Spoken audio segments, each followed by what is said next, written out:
Džiaugiuosi, kad pasirinkai save ir nusprendei valdyti sąmoningą kvėpavimą. Pirmus kartus praktiką siūlau atlikti ramioje, pritemdytoje patalpoje ar vietoje, užmerktomis akimis, nes pradžioje išoriniai veiksniai gali blaškyti ir trukdyti susikaupti. Tačiau kuo daugiau ir dažniau praktikuosi, tuo geriau įvaldysi šį įgūdį ir gebėsi šią kvėpavimo praktiką atlikti net stresinėmis aplinkybėmis. Kvėpuojant sąmoningai, stresas ir įtampa natūraliai palieka kūną ir protą, nes pagrindinis dėmesys skiriamas gyvenimo įkvėpimui į kūną ir iš jo.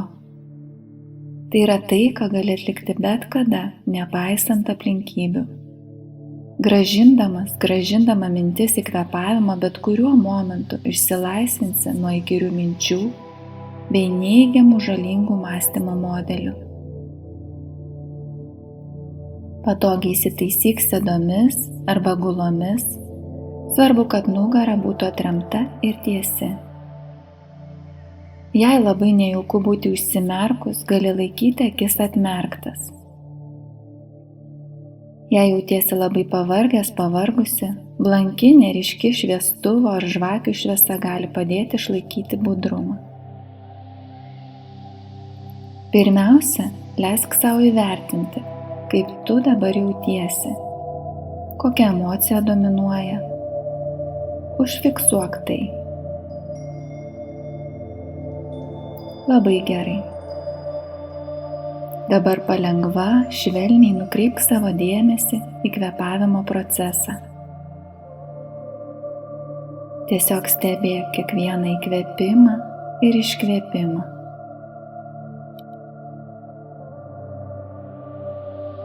Pastebėk, kaip pakyla ir leidžiasi tavo krūtinė. Kokie tavo pojūčiai šnervėse, kai tu įkvepi ir iškvepi šiltą, o galbūt vėsų orą pro jas. Paleisk poreikį keisti, reguliuoti savo kvėpavimo tempą. Leisk šiam procesui vykti natūraliai. Tu tiesiog stebi procesą, kaip tai vyksta, kaip su įkvėpimu oro prisipildo ir išsipučia, bei iškvėpus nusileidžia krūtinė. Tu pajauti, ką iš tikrųjų reiškia kvėpuoti. Labai gerai.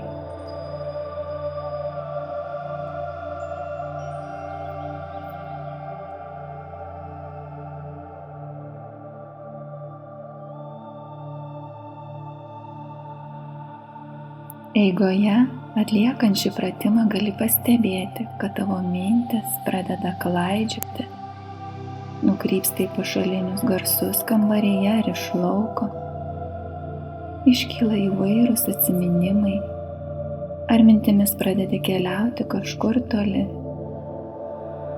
Galbūt atsiranda kažkokie kūno pojūčiai, kurie tave blaško. Tai visiškai normalu.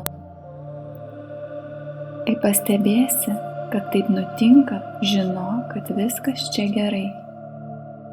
Tiesiog atkreipk į tai dėmesį, bet švelniai grąžink savo fokusą į kvėpavimą, į pojūčių šnervėse ir toliau stebėk visą procesą.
Dar keletą akimirkų skirk sau, kad iš tikrųjų pajaustum ryšį su dabartimi. Jei darosi vis sunkiau išlaikyti dėmesį, gali pradėti mintyse skaičiuoti. Ir kai pamesi skaičių, tiesiog pradėk tai daryti iš naujo.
Labai gerai. Dabar gali pamiršti savo kvėpavimą ir palengva užbaigti šią praktiką. Ir kai jausiesi pasiruošusi, gali lengvai pasirąžyti ir jei akys buvo užmerktos, pamažėle jas atmerkti. Taip pat kviečiu tave kelias minutes apmąstyti, kokia buvo tavo patirtis atliekant šį pratimą ir pastebėti, kaip jautiesi šiuo metu, kokia tavo emocinė būsena po praktikos. O aš dėkoju tau, kad skyrei laiko sau.